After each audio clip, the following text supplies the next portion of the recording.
first, let's start with the tactical approach. This was a brilliant summation from a fantastic lawyer who knows what the president is up against, who's on the front lines as the attorney general of the judicial overreach that is a tool against the president. They're pretty open about the hashtag resistance judiciary. Here's the attorney general saying it for himself. Please play clip 2. Unfortunately, just in the past few years, we have seen these conflicts take on an entirely new character. Immediately after President Trump won election, opponents inaugurated what they called the resistance.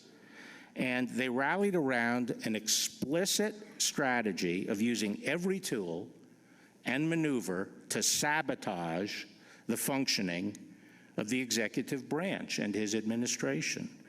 The fact of the matter is that in waging a scorched earth, no-holds-barred war of resistance against this administration, it is the left that is engaged in the systematic shredding of norms and undermining the rule of law. Every American needs to hear that speech. A lot of them will disagree, say that Barr is just a tool of Trump.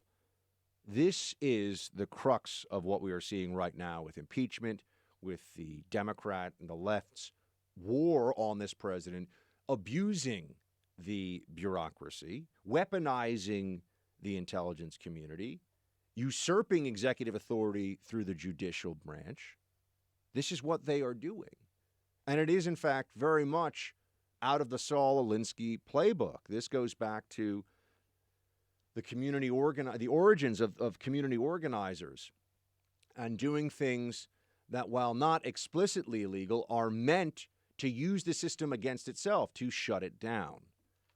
We'll get into universal injunctions, which the Attorney General speaks about at some length in just a few minutes. That's one of the primary methods of sabotage used against this administration.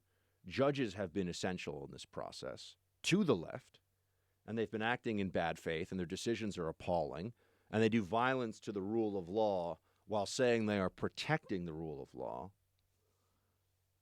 But the systematic shredding of norms and undermining the rule of law is what the left has completely embraced in the era of Trump. And they accuse us, they accuse our side of doing that. They're the ones who say that this president is a fascist. This president's an authoritarian. Meanwhile, there are 600 judges on the federal bench, from what Barr said in his speech. If you count them all up, all the different judges, circuit judges, and federal judges across the country, any one of them has been able to shut down administration policy at any point in time. It's appalling what they have been doing. How could anyone have faith that the rule of law is universally applicable to all people in this country?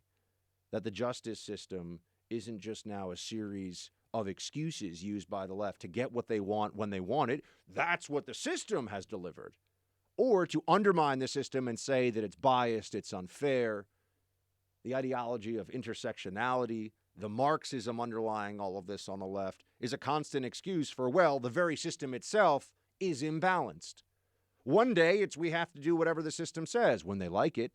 When the election when Obama wins the election, elections have consequences. When Trump wins the election, it's let's get rid of the Electoral College. Let's add seats to the next president who's a Democrat so that they can stack the Supreme Court. Then all of a sudden institutions don't matter.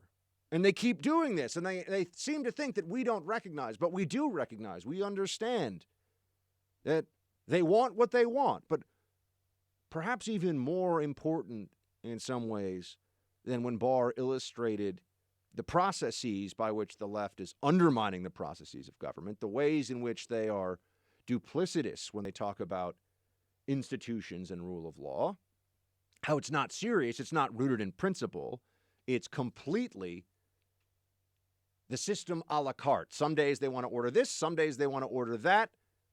It doesn't matter what they did the day before.